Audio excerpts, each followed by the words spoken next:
বলিউডের controversy queen হিসেবে পরিচিত কঙ্গনা রানাওয়াত আবারও শিরোনামে। সম্প্রতি তার ব্যক্তিগত জীবন নিয়ে নতুন করে আলোচনার ঝড় উঠেছে, আর সেই আলোচনার কেন্দ্রবিন্দুতে রয়েছেন ভারতের সংসদ সদস্য চিরাগ পাসওয়ান। দীর্ঘদিন ধরেই গুঞ্জন চলছিল কঙ্গনা ও চিরাগের মধ্যে বিশেষ সম্পর্ক রয়েছে। তবে এবার সেই গুঞ্জনে নিজেই ইতি টানলেন কঙ্গনা। এক সাক্ষাৎকারে স্পষ্ট ভাষায় তিনি বলেন, চিরাগের সঙ্গে আমার বিশেষ কিছু নেই, আমরা শুধু ভালো বন্ধু। অনেক বছর আগে আমরা একসঙ্গে কাজ করেছি। যদি সত্যি কোনো সম্পর্ক থাকত তাহলে এতদিনে সেটা সবার জানা হয়ে যেত। তার এই বক্তব্যের মাধ্যমেই দীর্ঘদিনের জল্পনার অবসান ঘটেছে বলেই মনে করছেন অনেকে।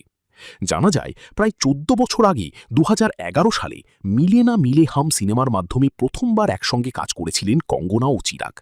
সিনেমাটিতে তাদের রসায়ন দর্শকদের নজর কাড়লেও বক্স অফিসে তেমন সাফল্য পায়নি ছবিটি। এরপর সময়ের সঙ্গে দুজনের পথ আলাদা হয়ে যায়। কঙ্গনা রানাওয়াত একের পর এক সিনেমায় অভিনয় করে বলিউডে নিজের শক্ত অবস্থান তৈরি করেন। অন্যদিকে চিরাগ পাসওয়ান অভিনয় ছেড়ে যোগ দেন রাজনীতিতে, এবং বর্তমানে তিনি ভারতের একজন পরিচিত সংসদ সদস্য। দীর্ঘ বিরতির পর সম্প্রতি ভারতের সংসদ ভবনে আবারও দেখা হয় এই দুই পুরনো সহকর্মীর। সেখানে তাদের হাসি ঠাট্টা, আড্ডা এবং একসঙ্গে কাটানোর কিছু মুহূর্ত সামাজিক যোগাযোগ মাধ্যমে ভাইরাল হয়ে পড়ে। আর সেখান থেকেই নতুন করে গুঞ্জনের জন্ম নেয়, তাদের মধ্যে কি তবে পুরনো সম্পর্ক আবার ফিরে এসেছে? অনেকেই ধারণা করেছিলেন জীবনের নানা উত্থান পতনের পর হয়তো চিরাগের সঙ্গেই নতুন করে সম্পর্কে জড়িয়েছেন কঙ্গনা। তবে সব জল্পনা কল্পনার অবসান ঘটিয়ে কঙ্গনা নিজেই জানিয়ে দিলেন এই সম্পর্ক শুধুই বন্ধুত্বের।